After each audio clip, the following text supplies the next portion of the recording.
आणि तिकडे छत्रपती संभाजीनगरमध्ये महायुतीच्या गोटात नेमकं काय घडतंय तर भाजपनं आम्हीच मोठा भाऊ असा दावा करत शिवसेनेसोबत आज जागा वाटपासंदर्भातली बोलणी सुरू केलेली आहे।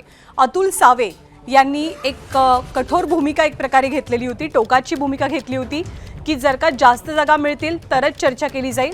पण आता शिवसेनेनं काहीसं नमतं घेतलंय, आम्ही छोट्या भावाच्या भूमिकेत जाऊ पण सन्मानजनक निर्णय घ्या, लवकरात लवकर निर्णय घ्या अशी भूमिका संजय शिरसाट यांनी मांडलेली आहे। कुणी छोटा मोठा नाही तर आपण जुळे भाऊ आहोत अशी व्यापक व्याख्या संजय शिरसाट यांची आहे। भाजप शिवसेनेमध्ये आतापर्यंत 7 बैठका झाल्यात, पण जागा वाटप न झाल्यामुळे छत्रपती संभाजीनगरमध्ये युतीबद्दलची टांगती तलवार कायम आहे।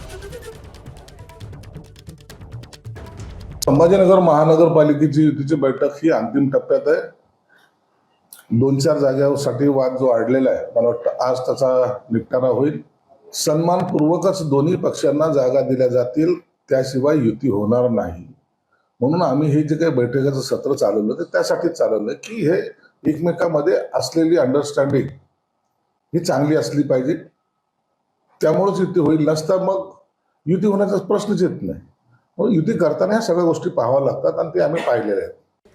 आणि मुंबई पुण्याप्रमाणे छत्रपती संभाजीनगरमध्ये सुद्धा महायुतीत फूट पडल्याचं चित्र आहे, कारण अजित पवार हे छत्रपती संभाजीनगरमध्ये सुद्धा भाजप आणि शिवसेनेसोबत एकत्रित निवडणुका लढवत नाहीयेत, तर ते स्वबळाचा नारा देतात। महापालिकेच्या निवडणुकीत 100 जागा लढवू अशी माहिती राष्ट्रवादीचे शहराध्यक्ष अभिजित देशमुख यांनी दिली आहे। स्वबळावर लढण्याची घोषणा करताना देशमुख यांनी थेट भाजपवरती हल्लाबोल केला आणि भाजपनं आपल्या पक्षाला दगा दिल्याचा आरोप देशमुख यांनी केला आहे।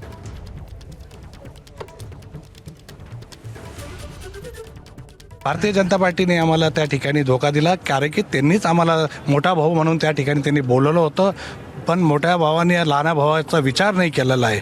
मला असं वाटतं की त्यांना त्यांच्या घराण्याशाहीमध्ये त्यांना तिकीट त्या ठिकाणी द्यायचं आहे, मुलाला द्यायचं आहे, बहिणीला द्यायचं आहे, भाच्याला द्यायचं आहे आणि इतर सगळ्या नातेवाईकांना त्यांना तिकीट द्यायचं आहे।